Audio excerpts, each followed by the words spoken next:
So, I want to bring out the camera. I see some debris over there and some stuff on a tree. Looks like there may have been an old hunting stand there.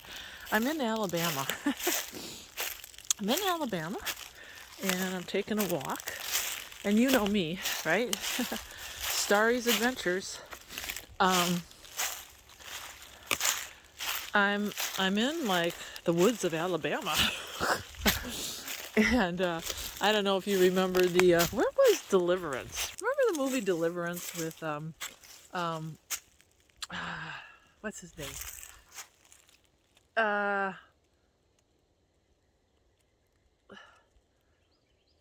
Burt Reynolds. You remember that? Well, I had plenty of Deliverance adventures in Idaho, and I'm hoping I'm not going to have one here in in Alabama because, well, first of all, I want to show you how I'm dressed.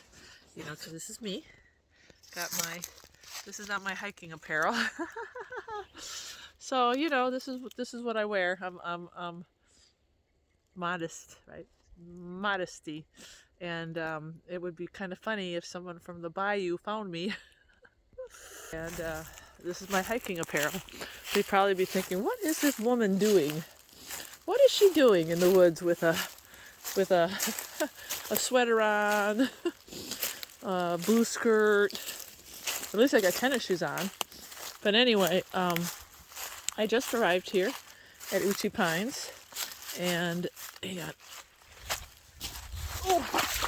Oh, you gotta be joking.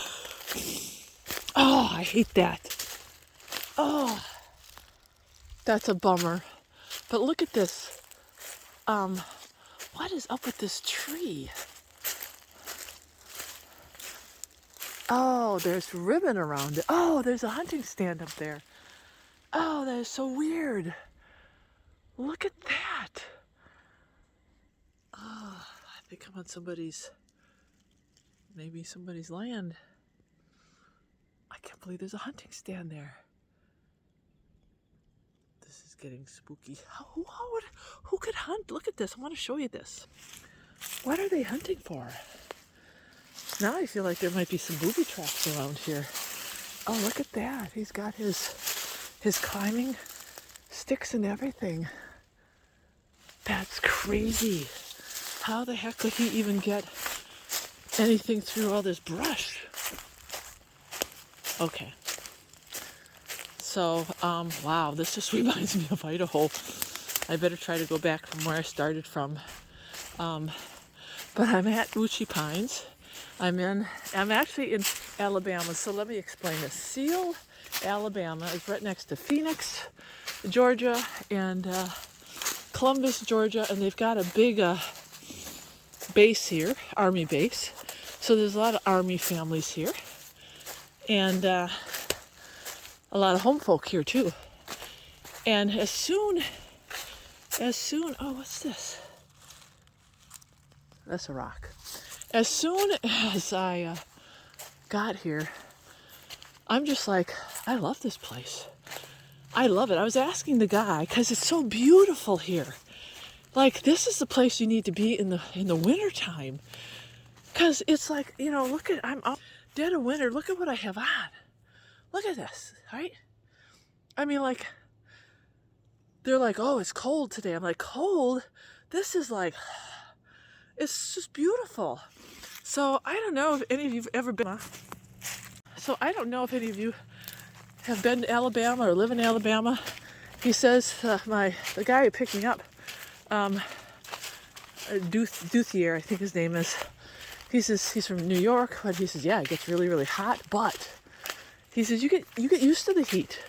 He said even though it's like 100% humidity, he says, yeah, you just get used to the heat, and it's no big deal. And I'm like, you know what? I could do this. I could be here in the winter. And this is how awesome God is. Look at where he has me. In the middle of winter. He has me here. And even though these woods are like pretty brown, when we were driving through town, everything was green. It was green. And anyway, I'll kind of show you where I'm at, but for now I'm gonna have to. I want to find my way through here. Oh, and then so I just one of the workers, and I was telling her about a little bit of my story, how I became a medical missionary, and how the Lord just kind of worked in my heart, and what happened at Wildwood. And they're laughing. They're like, you need to tell your testimony to everybody. You. And I'm like, ah. And they said, you need to write a book. And I'm like, God is, the thing I love about God is he just confirms things all the time. God gives us a plan. He shows us his will. And then just like my devotion said this morning, be patient, be still, wait on him. God doesn't want to give us heartbreak. He doesn't want us to be disappointed. And so in order to avoid all of that, because that's not his plan, we need to be still and to trust him. And I'm beginning to see even more clearly now that every time I stop and I wait on the Lord, things just happen. They just happen without me even trying. And it's and that's why I want to keep doing these videos and sharing with you. I mean, you may have up with me. But even so, you see how the Lord is working in my life. I mean, I have my ups and I have my downs, but where am I always? I'm on my knees all the time. God has a plan for each and every one of us. You have to believe that wherever you're at right now, that he doesn't want you to have heartbreak. He doesn't want you to be disappointed. He's got a plan, but it is up to us. It is up to us to trust him with our heart and our soul, with everything. It's up to us. And, we'll have nobody to blame if we go ahead of him. And that's what he showed me again today. He's like, don't go ahead of me. Don't go ahead of me. Wait. Don't make your own plans. And the devotion talked about when you make your own plans, what happens?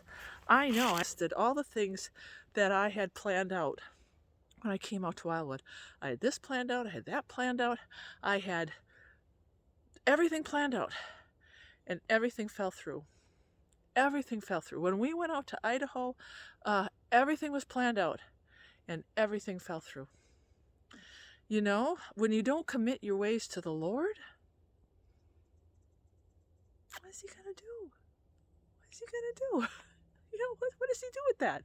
He's like, what do you want me to do with that? You didn't come to me. You think you're coming to me, but you're going ahead of me. And you're going to have heartbreak because of that. You're going to have disappointment. And look what happened when we went out to Idaho, and I think we had a good plan, but it really wasn't a good plan. We really didn't commit our way. I see that now. And it didn't work out because it wasn't God's plan. And he had to redirect me. He redirected me. He's redirecting my friend. He's redirecting us. And now he's doing his plan if we will follow his will. I almost didn't go out to Wildwood. I almost didn't. But when I finally lived, then there was beauty. It was beauty from ashes. And it's the same thing with my friend Chris. So close to not going to Wildwood. I think he had it in his heart to go, but it's like, Satan is there trying to prevent it. And finally now he's going. He's going. And this is the thing. These are the things that we either get in the way or Satan gets in the way, or it's like a team effort sometimes. And it's because we're not submitting our will. We're just not submitting. So I've surrendered, and that's what you have to do today. If you don't understand why God isn't doing something in your life, just surrender. Just surrender. I mean, trust me, I've been through it. And it doesn't work going your own way. So, okay, I know where I'm at now. And look at this. You see that over there? That's the person's hunting blind. So I think I need to find the right track, the right trail, because this is Probably somebody's piece of property. It happens. I don't want to hear that banjo music. All right, I'll keep you posted from Uchi Pines. Love you guys. Thanks for your prayers.